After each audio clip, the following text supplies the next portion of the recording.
Salam alaikum, Azul Filaoun. Bonsoir.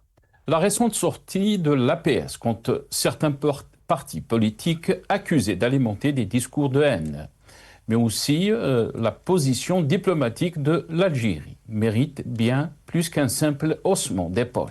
Elle soulève une question institutionnelle majeure, en adoptant le ton du serment moral, loin de la rigueur factuelle qui devrait guider une agence publique. L'APS franchit une ligne délicate. Fustiger les acteurs politiques sans les nommer, sans contextualiser, sans préciser. L'effet revient à remplacer l'information par l'allusion. Ce glissement est lourd de sens. L'APS n'est ni une tribune politique, ni une autorité chargée de réprimander quiconque.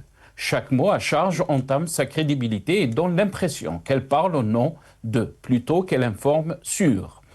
Dans un contexte où la moindre ambiguïté nourrait la méfiance, brouillait la frontière entre journalisme et prise de position institutionnelle, est une erreur stratégique. Il est vrai que certains partis recouvrent volontiers à la provocation ou à l'exagération. Mais répondre à ces dérives par un ton paternaliste et des insinuations à peine voilées ne fait que renforcer l'idée que l'APS a cessé d'être un observateur neutre. Elle est devenue un acteur du débat politique.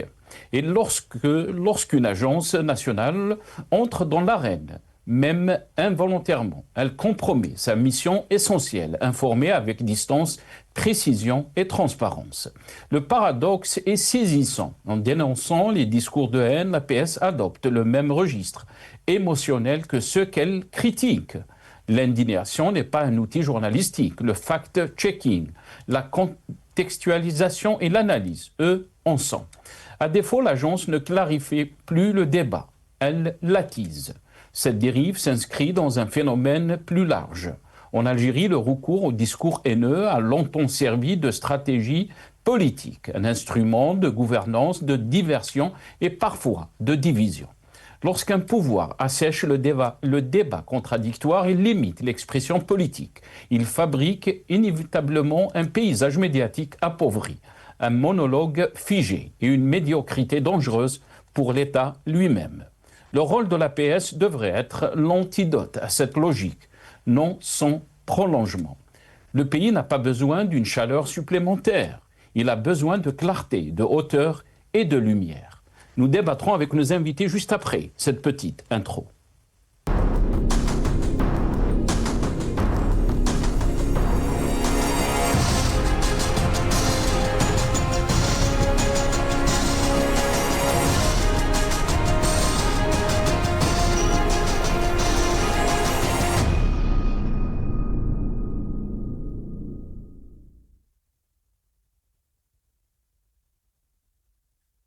APS contre l'agence d'État se mêle du débat politique, c'est le titre de notre émission pour ce soir. Et pour en parler, j'ai le plaisir d'accueillir dans cette émission Adel Khalef, consultant international en télécom, bancaire et économie. Il est avec nous depuis Londres via Skype. Adel Khalef, bonsoir. Merci beaucoup d'avoir accepté l'invitation.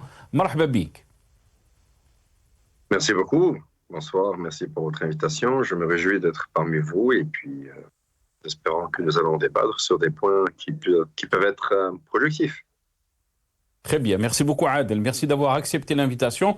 On a le plaisir aussi d'avoir avec nous ce soir Rafiq Bouhlel, analyste politique, économiste aussi. Il est avec nous depuis Paris via Skype. Rafiq Bouhlel, bonsoir.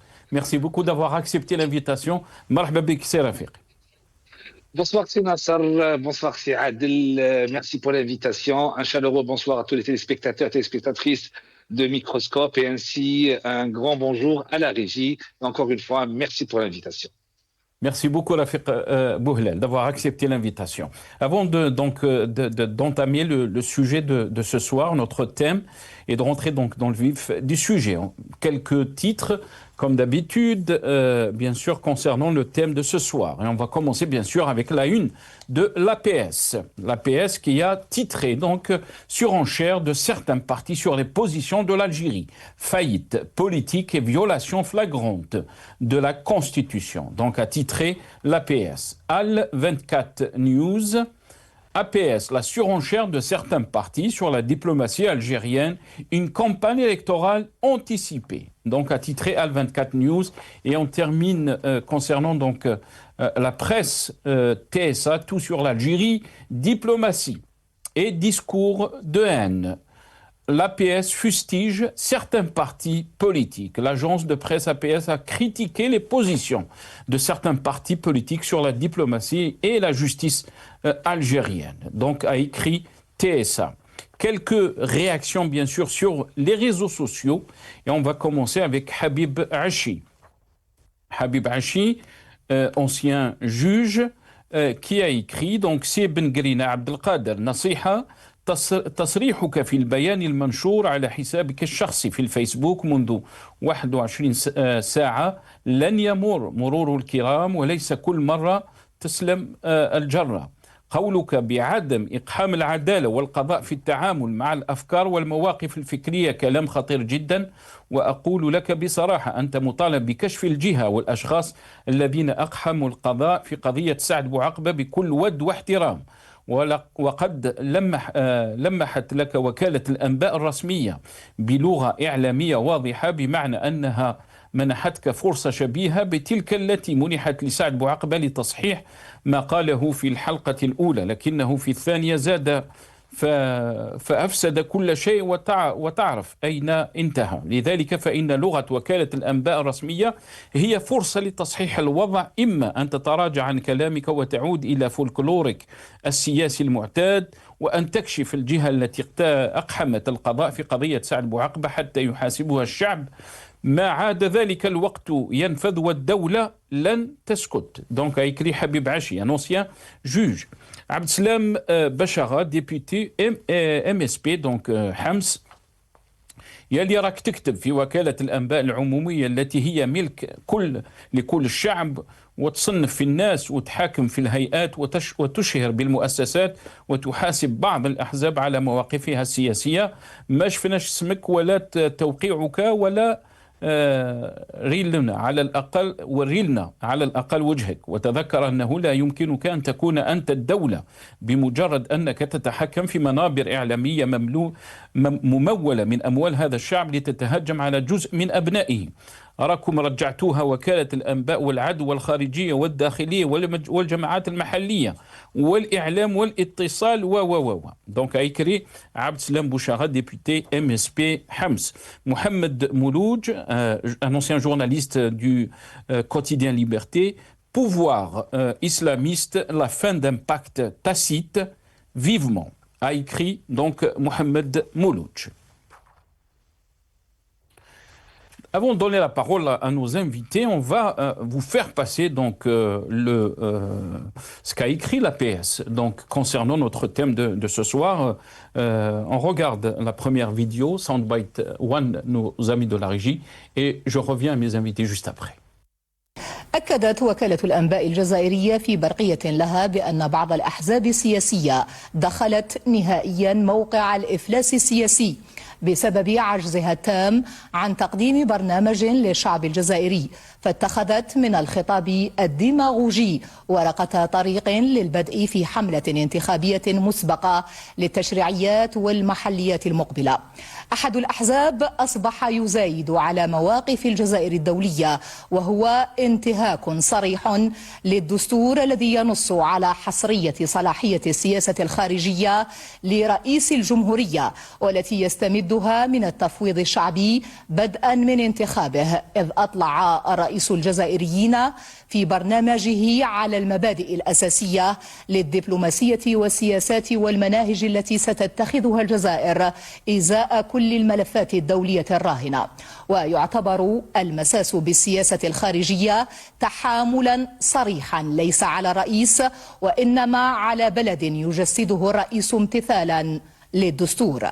وبينما يحدث هذا، يتخذ حزب سياسي آخر من الديماغوجية ذهنية جديدة انتهازا للاستحقاقات الانتخابية المحلية والوطنية المقبلة، إذ يقدم الأحكام القضائية المستندة على قوانين الجمهورية في مكافحة خطاب الكراهية على أنها خاطئة، وهي مؤشر خطير على العودة بالشعب الجزائري إلى زمن التطاحن والفتن بعدما قال الشعب كلمته من خلال إقرار ممثليه في البرلمان قانون مكافحة الكراهية بين الجزائريين. وكانت بعض هذه الأحزاب ممثلة داخل البرلمان وصوتت لصالح القانون.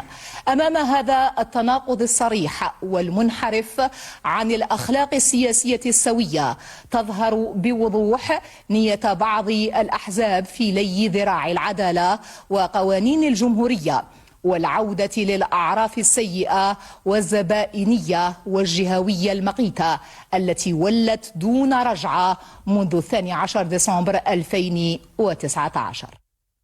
Voilà, donc la dépêche de l'APS. Rafiq Bouhla, je vais commencer avec vous.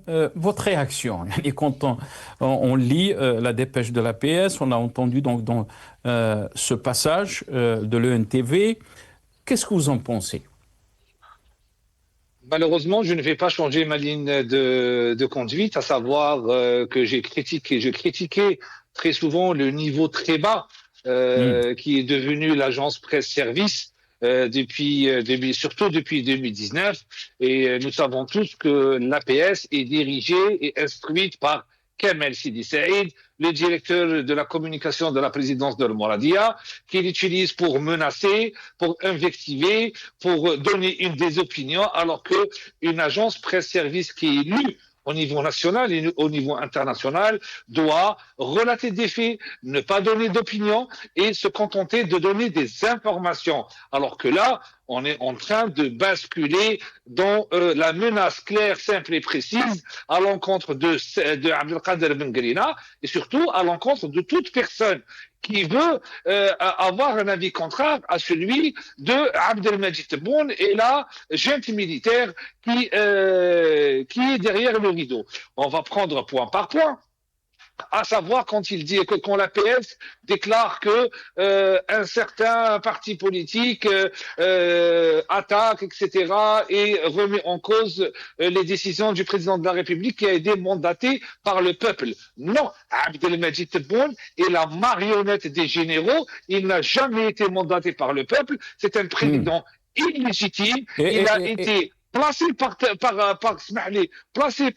Gaïd Salah en 2019 et continué par Saïd Chengriha en 2024. Rafiq Bouhlal, juste une précision. Vous êtes en train de parler de la politique étrangère, c'est ça? Oui. Parce que l'APS a dit la politique étrangère est de la compétence exclusive du président. La compétence exclusive du président de la République, mais le peuple algérien et les partis politiques, même s'ils sont soumis à ce pouvoir, ont le droit de critiquer. Quand on voit la politique étrangère qu'on a dénoncée depuis plusieurs mois, voire depuis plus d'une année et demie, qui est une diplomatie sans boussole et qui nous a menés à la ruine, à l'isolement que l'Algérie n'a jamais eu, plus les échecs sur les dossiers internationaux, des échecs cuisants sur le dossier du Sahara occidental, sur le dossier de Boualem Sansal, sur le dossier de espagnol, français, italien, allemand.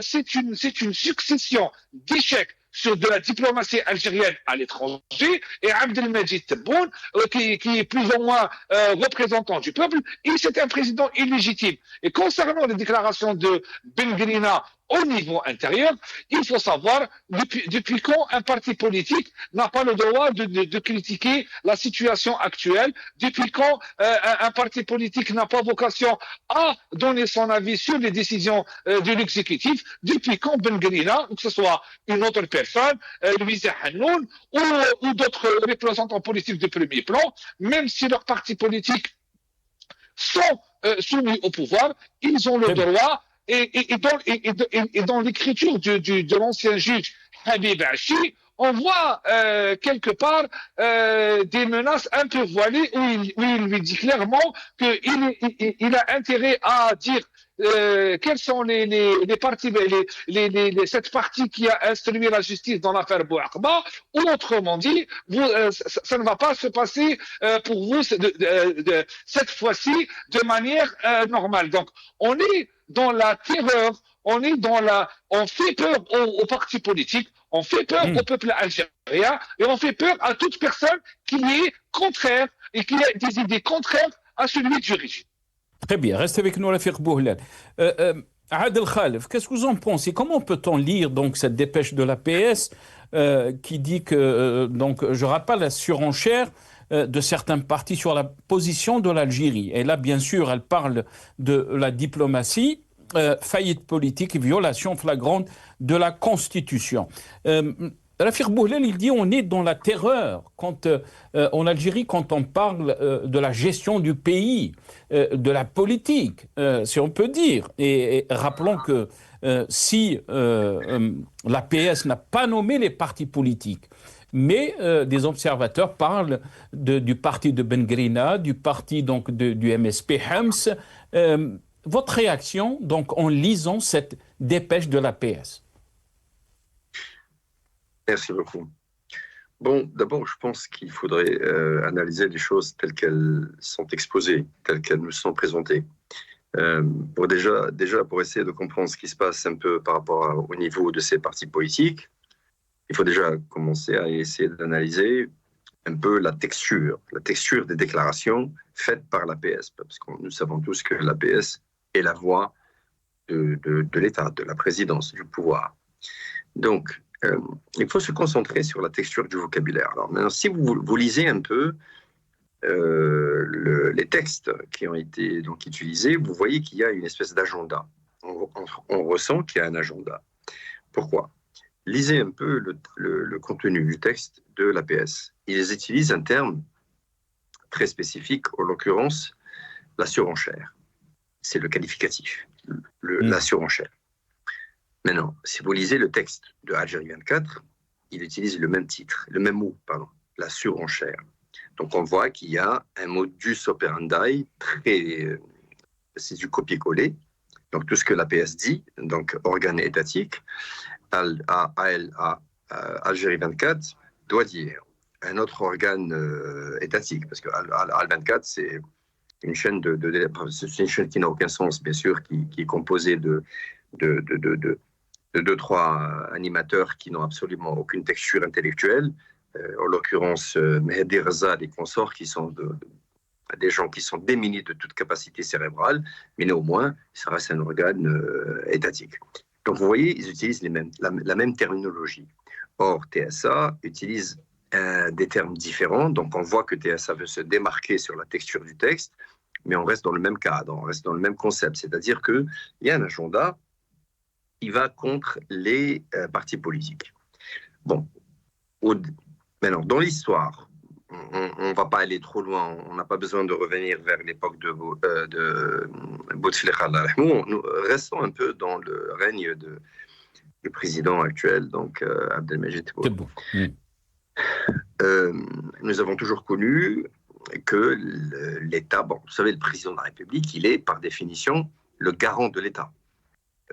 Avant de représenter le peuple, le président de la République représente l'État. Il est le garant de l'État. Et, bien sûr, en parallèle, il représente le peuple. Alors, nous avons toujours connu, vécu que les opposants ont toujours été punis par rapport à leur position. Toute personne qui exprime un mécontentement par rapport au système actuel se voit convoquée par la justice. Pour la plupart d'entre eux se voient donc incarcérés. Nous savons que la machine judiciaire est instrumentalisée. Ceci est un classique, mais qui ne relève pas de Tebboune. Ça a toujours été une immaturité de nos dirigeants, y compris, même si Bouteflika Allah yarhamou n'était pas aussi cruel, dur. Mais l'Algérie n'a jamais été, malheureusement, notre pays n'a jamais été un grand état de droit. Comme je l'ai expliqué, nous n'avons jamais eu la maturité d'être un état de droit où on met en exergue la présomption d'innocence, etc. Mais bon, ça c'est un sujet de technicité juridique et judiciaire, c'est un autre sujet. Restons dans l'élément de votre question, du thème de ce soir. Donc, pour une première, aujourd'hui, maintenant nous avons vécu une première. Nous vivons une espèce de focalisation, de stigmatisation sur les partis politiques. Alors, il y a une contradiction.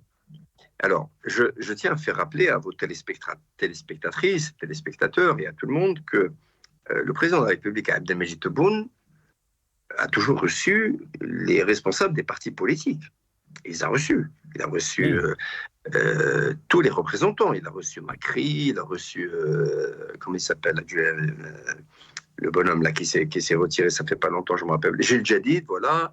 Enfin, Sofiane Djellali. Voilà, Sofiane Djellali, merci. Donc, il reçoit tous les responsables des partis politiques. Il les a tous reçus à la présidence. Donc, le président de la République, lui-même, autant qu'individu, je parle pour lui. Hein. Enfin, je parle pour lui. Jamais. Je parle par rapport à ce que lui a fait. Il a bien reçu toujours les représentants de ses partis politiques. Nous sommes bien d'accord. Bon. S'il les reçoit, ça veut dire qu'il est ouvert au dialogue. C'est-à-dire qu'il est ouvert à la discussion. D'ailleurs, à chaque fois qu'il y a eu des rencontres entre le président de la République et les responsables de ces partis politiques, il y a eu toujours un communiqué de presse qui a suivi par les représentants de ces partis politiques en question. Ils ont évoqué et ils ont mentionné les points qui ont été évoqués lors de leur entrevue avec monsieur le président de la République, etc. Donc, il y a on ne peut pas dire que le président de la République, aujourd'hui, qu'on l'aime ou qu'on ne l'aime pas, on ne peut pas dire qu'il n'a pas ouvert les portes de l'Mouradia aux responsables, aux représentants des partis politiques. Donc maintenant, il faut poser la question. Il faut se poser la question. Pourquoi les recevoir? Pourquoi discuter avec eux? Pourquoi médiatiser la rencontre avec eux, comme il vient de le faire tout récemment avec Louisa Hanoun? Et puis derrière, il y a une espèce d'attaque, d'agenda contre les partis politiques, quel qu'en soit le sujet, hein, que ce soit par rapport aux affaires internationales, que ce soit par rapport aux affaires internes, ou que ce soit par rapport à l'économie, quel qu'en soit le sujet. On voit qu'il y a un agenda contre les partis politiques. Moi, je pense qu'il y a une contradiction entre le comportement du président de la République et le comportement des articles de presse lancés par l'APS. Je pense qu'il y a une espèce d'incompréhension interne. Je pense qu'il y a une contradiction qui démontre que à l'intérieur de l'organe présidentiel, il y a des dysfonctionnements où, a priori, ce n'est pas tout le monde qui ont raccordé les violons à leur même corde. Et qu'est-ce que vous voulez dire par ça, Adel Khalef? Quand on parle de différence, quand on parle de dysfonctionnement, est-ce qu'on peut dire, on peut avancer qu'il y a des luttes claniques? C'est ce que vous êtes en train de dire, très rapidement. Mais écoutez, bien évidemment, vous savez, le pouvoir algérien, qu'il soit celui de Tebboune, qu'il soit celui de son prédécesseur, et espérons pas celui de son successeur, le pouvoir en Algérie a toujours été un pouvoir qui vit au rythme de ses combats intestinaux à l'intérieur. C'est comme ça. Il y a toujours des combats claniques, mais ce n'est pas propre à l'Algérie. Vous savez, en France, c'est la même chose, les États-Unis, c'est la même chose. C'est un classique de la politique. Vous savez, l'Algérie, par rapport à ça, n'a pas inventé l'eau chaude. Mais je pense qu'aujourd'hui, il y a un nouvel agenda. Il y a un nouvel agenda. On a comme l'impression que maintenant, il faut nous mettre le mousse les partis politiques. Alors avant, c'était les responsables des entreprises publiques. Après, c'était sur le dos des ministres. Par rapport à ce qu'a dit Louisa Hanoun lors de son entrevue à le président Tebboune, qui dit que ce dernier, donc je cite, le président lui-même exprime qu'il était mécontent des rapports qui lui sont transmis, des informations qui lui sont transmises, etc., etc. Donc il aurait a priori eu connaissance qu'on lui donnait des informations erronées. Donc, du coup, on a l'impression qu'aujourd'hui, on cherche de nouvelles victimes. On a l'impression de chercher de nouveaux... on cherche un nouveau dindon de la farce. Et puis, on a trouvé dans les partis politiques l'acteur parfait. Très bien. Restez avec nous, Adel Khalef. Rafiq Bouhlel, qu'est-ce que vous en pensez par rapport donc à l'analyse de Adel Khalef? J'aimerais avoir votre avis, mais aussi quand on parle des partis qui n'ont pas été nommés par la dépêche de l'APS, notre ami Adel l'a bien précisé, qu'il a qualifié donc dans le titre, on peut lire surenchère de certains partis politiques que l'APS n'a pas nommés, mais qu'on peut sous-entendre que l'APS parlait bien sûr du parti Albina et parti donc du MSP Hems. Avant de vous donner la parole, on va écouter, vous faire passer donc cette petite vidéo, les appels donc de quelques chefs de parti qui ont appelé à la libération des détenus d'opinion, et on se rappelle donc des déclarations de Bengrina qui a parlé de la libération de Mohamed Lamine Belghaïd. On l'écoute. ويتكرم بمكرمة منه لإطلاق سراحهم. المسجونين تاع الرأي هذه أكذوبة القرن. ندعوه للعفو على بعض الحالات. ما عندناش مساجين. لا تعمم الجزائريين. ما عندناش مساجين. ونضع ثقتنا الكاملة في حكمة رئيس الجمهورية. ما عندناش مساجين. لنا سجناء فازوا بامتياز في امتحان الوطنية. ما عندناش مساجين. حان الوقت لمصالحة مع الذات. ما عندناش مساجين. ونلتمس استعمال صلاحياته الدستورية. ما عندناش مساجين. لم تتدخل من أجل إطلاق سراحهم لا دولة من الدول. ما عندناش مساجين. أذكر منهم على سبيل المثال وليس الحصر طور لمين بالغيث. ما عندناش مساجين. كريم طابو. ما عندناش مساجين تاع الرأي. عبد الوكيل بلام. المسجونين تاع الرأي هذه أكذوبة القرن. Voilà. Rafiq Bouhle, qu'est-ce que vous en pensez? Bien sûr, on en a fait des émissions concernant donc, ces déclarations de Abdelkader Bengrina, qui a parlé bien sûr de la libération de Mohamed Lamine Belrith. On ne sait pas est-ce que la PS fait allusion donc par rapport aux déclarations de Mohamed Belrith, qui avait fait des déclarations qui lui ont coûté la prison. Et sur la question de la mazérité et tout ça.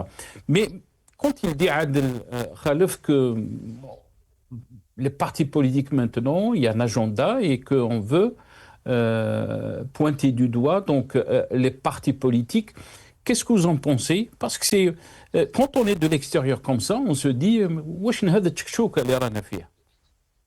Oui, bah, c'est une chouka, comme vous dites, et si Adel, il a totalement raison, parce que on voit à travers la périodicité des crises internes et des mauvaises décisions et des échecs que le régime algérien cherche toujours des coupables. Donc, il y a quelque temps, c'était les mains étrangères, l'Ayad el-Khalijia. Après, c'était les traîtres à la nation. Après, c'était d'autres factions comme des mouvements établis à l'étranger. Et aujourd'hui, maintenant, c'est le tour des partis politiques. Donc, il y a... C'est toujours la faute des autres, mais on se rappelle, Rafiq, je vous ai coupé, on se rappelle très bien Rafiq Bouhlel, en 2019 par exemple, il y avait un discours de haine et on n'a pas remis en cause ce discours de haine. Par exemple, on a montré du doigt, même Bengrina a parlé de la région de la Kabylie, qu'il a même questionné concernant donc son apport dans la révolution algérienne.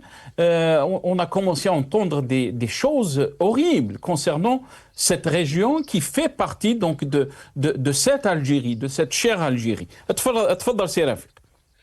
Ils ont oui, la Kabylie, moi c'est une région que j'aime beaucoup, pour laquelle j'ai beaucoup d'amour et d'affection, que j'ai visité pendant des dizaines et des dizaines de fois, de la petite Kabylie à la grande Kabylie, où j'ai beaucoup d'amis d'enfance, où on a grandi et où j'ai grandi avec eux, et j'ai découvert la culture kabyle, et qui est une partie indivisible de l'Algérie, je le rappelle, etc. Donc, c'était la période de Gaïd Salah qui voulait diaboliser cette région, où on est arrivé au point de lever le drapeau Amazir, constitué une infraction pénale, où il y avait des centaines d'Algériens de la région kabyle qui se sont retrouvés en prison parce qu'ils ont brandi le drapeau Amazir.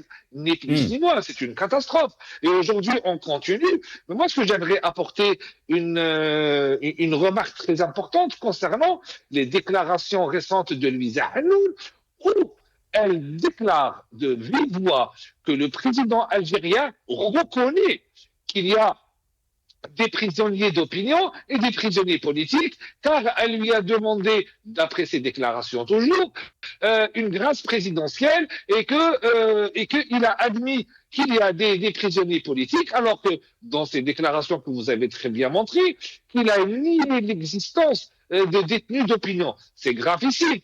Il a aussi avoué que il est très mécontent de son exécutif parce qu'il est victime de faux rapports et de faux rapports économiques, et cela prouve que toutes nos critiques concernant les faux chiffres, l'effondrement économique qu'on crie depuis sur ce plateau et sur d'autres plateaux de la chaîne Afrique du Nord, que le pays est effondré économiquement et qu'on est dans le mur, et qu'aujourd'hui, Tebboune admet qu'il est victime de ces faux rapports. À cause de qui?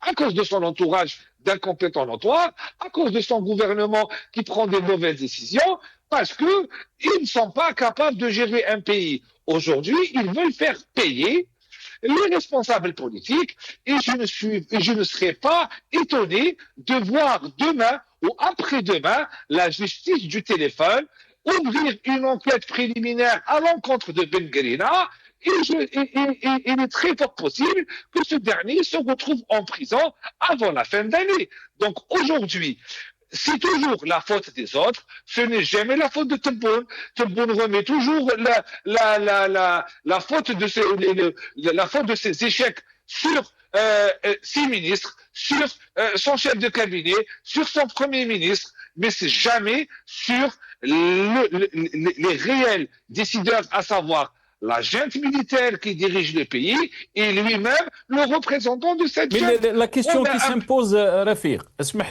la question qui s'impose aussi, c'est que ces partis, vous êtes en train de parler de Albina, à sa tête donc Abdelkader Ben Guerina, ces partis ont soutenu Abdelmajid Tebboune, sa politique, depuis 2019. Pourquoi on s'attaque donc à ces partis maintenant? Si on parlait par exemple du RCD, d'autres figures politiques comme Karim Tabou, ou le parti même de Zoubida Assoul qui n'existe pas, donc elle n'est plus responsable de ce parti. On peut dire que peut-être c'est ciblé et tout ça, mais là on n'arrive plus à comprendre. Rafiq Boulel. Abdelmajid Tebboune est une personne indigne de confiance. Pourquoi? Parce que depuis qu'il est arrivé au pouvoir, il a mis en prison toutes les personnes qui l'ont soutenu. Il a mis en prison Saïda Nrza alors qu'elle l'a soutenu en 2017 lors de sa traversée du désert. Il a mis en prison Saïd Bouakba alors qu'il a soutenu en 2017 quand il était attaqué dans la presse, notamment Al-Khabar, selon les déclarations de M. Bouakba en personne. Il met toute personne qu'il a soutenue dans le passé a été mise en prison et encore une fois, Abdelkader Ben Guerina peut faire les frais de cette on va dire manque de soutien vers ceux qu'il avait soutenus dans le passé, et peut se retrouver en prison dans les prochains jours ou dans les prochaines semaines, car malheureusement, encore une fois, toute la différence entre un Karim Tabou et un Abdelkader Ben Guerina, Karim Tabou n'est pas un homme politique soumis à ce pouvoir. Il le paye de sa liberté, il le paye tous les jours à travers le harcèlement qu'il subit. Si Adel Khalaf n'est pas soumis à ce pouvoir, donc il n'a pas à manger dans la main de Tebboune pour exister, alors qu'il a voulu se présenter au présidentiel, et malheureusement ça n'a pas été possible. Donc les représentants politiques qui sont contre ce pouvoir et qui ne mangent pas dans la main de ce pouvoir se retrouvent tout le temps exclus. Et ceux qui mangent dans la main de ce pouvoir et qui disent amen à tout ce que dit ce pouvoir se retrouvent marginalisés, emprisonnés alors qu'ils l'ont soutenu ouvertement, et que on sait très bien que le parti de Ben Guerina, c'est un parti politique vide de tout sens, et que c'est juste un lièvre qui est utilisé dans les campagnes présidentielles pour légitimer des résultats qui sont connus déjà d'avance, malheureusement. Très bien, restez avec nous, Rafiq Boulel. Adel Khalaf, quand on essaye d'analyser la situation que traverse notre pays sur le plan politique, on se pose beaucoup de questions.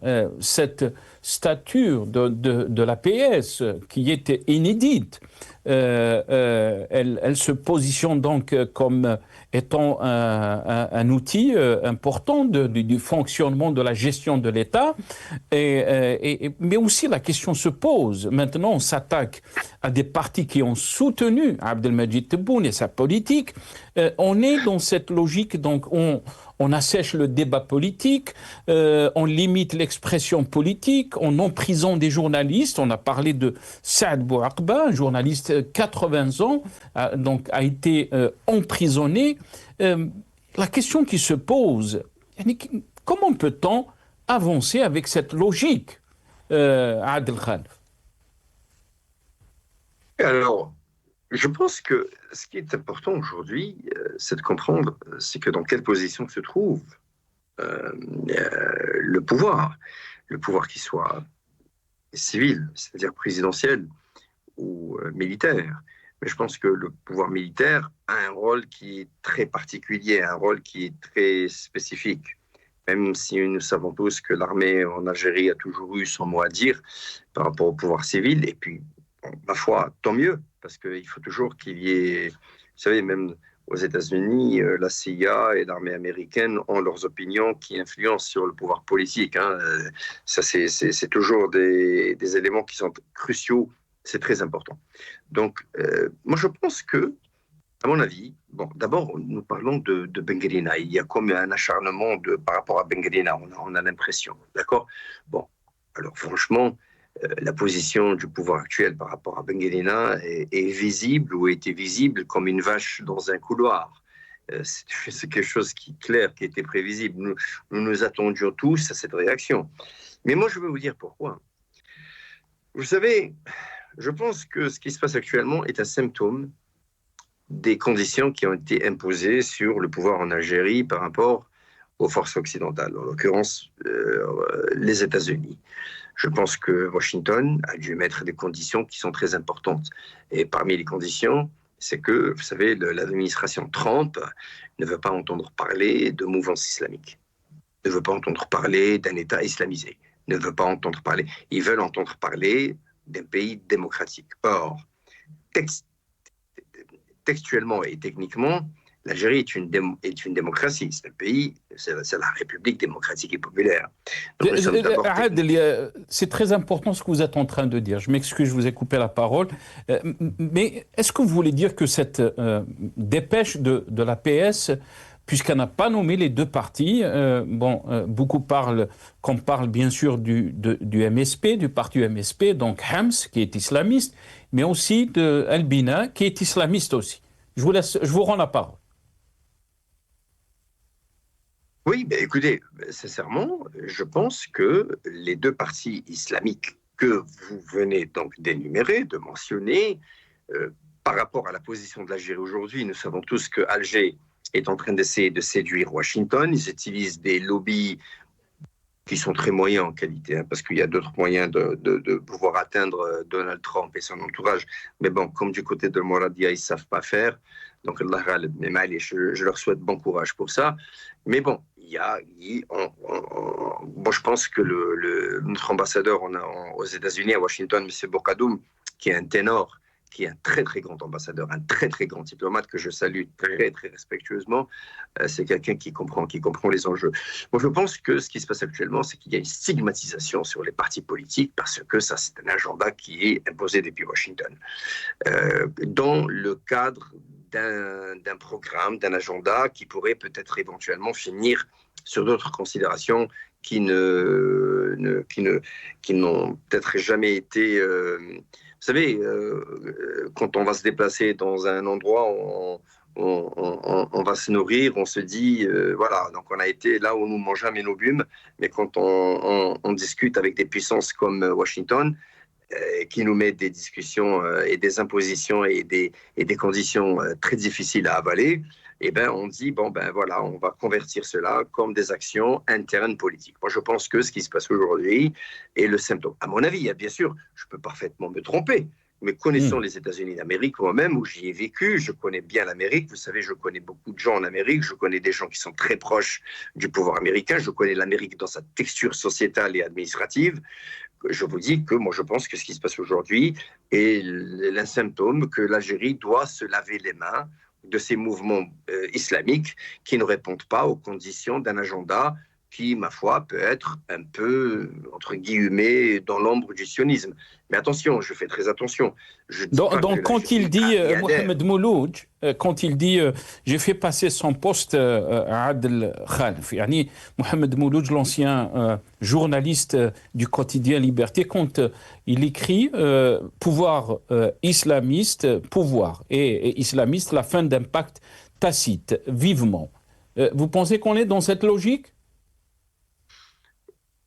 Écoutez, sincèrement, en ce qui me concerne, franchement, mais je donne mon opinion, mais mon opinion n'engage que ma modeste personne, d'accord? Moi, je pense que, entre guillemets, si je puis me permettre d'utiliser ce terme qui n'est pas très, très catholique, franchement, se débarrasser d'un bonhomme comme Bengerina, vous ne pouvez que rendre service à la République, hein, parce que le bonhomme c'est un bac moins 500, il écrit papa avec 3 P, c'est un bonhomme qui illustre la bêtise dans toute sa texture crasseuse. Le bonhomme, il est plus une insulte au paysage politique qu'autre chose. Donc, si aujourd'hui le pouvoir de Mouradia veut se débarrasser de Bengerina et puis du Hems, et ben, je pense qu'il faut le faire d'une façon un peu plus souple. Je pense qu'il faut le faire avec des organisations un peu intellectuellement mieux construites. On voit qu'il y a un agenda, mais c'est juste que les gens qui sont au niveau de la présidence sous les ordres du président de la République, ils n'ont pas le modus operandi, ils n'ont pas la finesse, ils n'ont pas la qualité du savoir-faire. Pour se débarrasser de ces gens-là, il faut le faire avec souplesse. Vous savez, quand vous regardez comment Abdelaziz Bouteflika, petit à petit, sur une période de 10 ans, a réussi à amadouer, contrôler les islamistes, il a fait d'une qualité magistrale. Aujourd'hui, au niveau de la présidence, parmi les gens qui gravitent autour du président de la République, excusez-moi, mais franchement, on peut être difficilement plus clownesque que ça. Très bien. Restez avec nous, Adel Khalf. Rafiq Bouhlal, très rapidement, et après 2 minutes chacun, parce qu'on a dépassé un peu le temps de l'émission. Mais qu'est-ce que vous en pensez de l'analyse de Adel Khalf, Rafiq Bouhlal? Rappelons que Hems a critiqué bien sûr la position de l'Algérie ou vis-à-vis donc de cette résolution concernant Gaza donc. Qu'est-ce que vous en pensez, Rafiq Bouhlal? Le problème qui se pose, c'est que si on s'attaque, le régime ou le pouvoir algérien s'attaque bien sûr à ses relais, à des partis qui ont soutenu donc ces politiques jusque-là, et de l'autre côté, on ne laisse pas les autres partis politiques, les personnalités qui veulent faire de la politique. J'ai parlé de Karim Tabou, j'ai parlé aussi du RCD, d'autres partis, Sofiane Djilali aussi, Louisa Hennoun. C'est qu'on est en train d'assécher la vie politique. Il n'y a plus de politique. Rafiq Bouhlal. Effectivement, vous avez raison. Et moi, je pourrais citer aussi M. Ftahir, donc qui est un politique de gauche et qui a ses idées et qui est très bien, comme tous les autres que vous avez cités, pour faire de la politique politicienne et nous sortir de cette impasse où l'Algérie se trouve. Concernant l'éventuel le régime qui veut se débarrasser, entre parenthèses, des 2 partis islamistes pour faire plaisir, entre parenthèses, à Washington, notamment sur la dernière période, sur les dernières positions de l'Algérie par rapport au dossier palestinien. Et ça, on revient parce que l'Algérie et le régime algérien, c'est pas l'Algérie, mais le régime algérien n'a pas de poids, n'a pas de position, n'a pas de moyens de pouvoir défendre ses idées du moment que c'est un pouvoir extrêmement illégitime. Et les Américains, on ne joue pas avec la première puissance mondiale qui connaît tous les détails de la composante de ce régime, notamment depuis la venue de Madame l'ambassadrice des États-Unis en Algérie, Madame Elisabeth Moore-Aubin, qui a visité l'Algérie plus que Tebboune, qui a rencontré tous les partis, tous les acteurs de la scène politique algérienne, qui rencontre les hauts dignitaires militaires à sa guise, chose qu'on n'a pas vue avec les autres ambassadeurs des pays étrangers en Algérie. Et Washington impose sa feuille de route. Comme on l'a vu avec le dossier du Sahara occidental, où quand les États-Unis, l'administration Trump a réaffirmé sa position, l'Algérie n'a jamais sorti un communiqué comme elle l'a fait avec la France ou l'Espagne ou les autres pays. Plus grave encore, lors du vote où on a perdu 14-0, l'Algérie n'a aussi fait aucune déclaration, on va dire hostile aux États-Unis. Et rappelons que l'administration Trump a donné 60 jours pour que l'Algérie trouve une solution amiable pour relancer les relations avec le Maroc. Donc, pour dire en gros que les États-Unis imposent sa feuille de route et que le régime algérien est prêt à sacrifier une partie de sa composante pour rester au pouvoir, comme elle l'a fait en 2019, en s'amputant de plusieurs membres de sa composition, pour toujours perdurer au pouvoir, en mettant Abdelmajid Tebboune à la place de Bouteflika. Très bien. Restez avec nous, Rafik. Adel Khalef, je vous laisse le mot de la fin.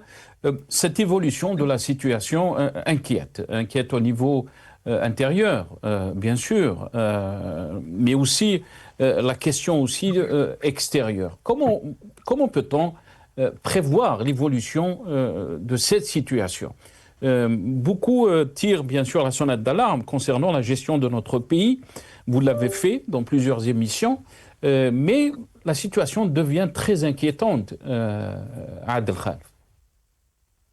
Absolument, la situation devient très inquiétante et je pense que ce qui confirme, ce qui prouve ce que vous venez de dire, M. Nasser, c'est le fait que M. le Président de la République aurait fait des concessions à Mme Lisa Hanoun, reconnaissant et en admettant qu'effectivement, il a été donc tributaire de dossiers erronés, d'informations, de coordonnées fausses, d'accord, de données, pardon, de fausses.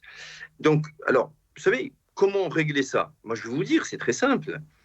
Franchement, il ne faut pas sortir de son cirque. Il faut avoir une mentalité assez rationnelle, assez logique et très simple. Donc, il y a trois choses à faire. Si M. le Président de la République, et moi je fais appel à lui, si vous me permettez, avec votre consentement, je fais appel à lui. Moi, je parle autant qu'un concitoyen joint. Bon, monsieur...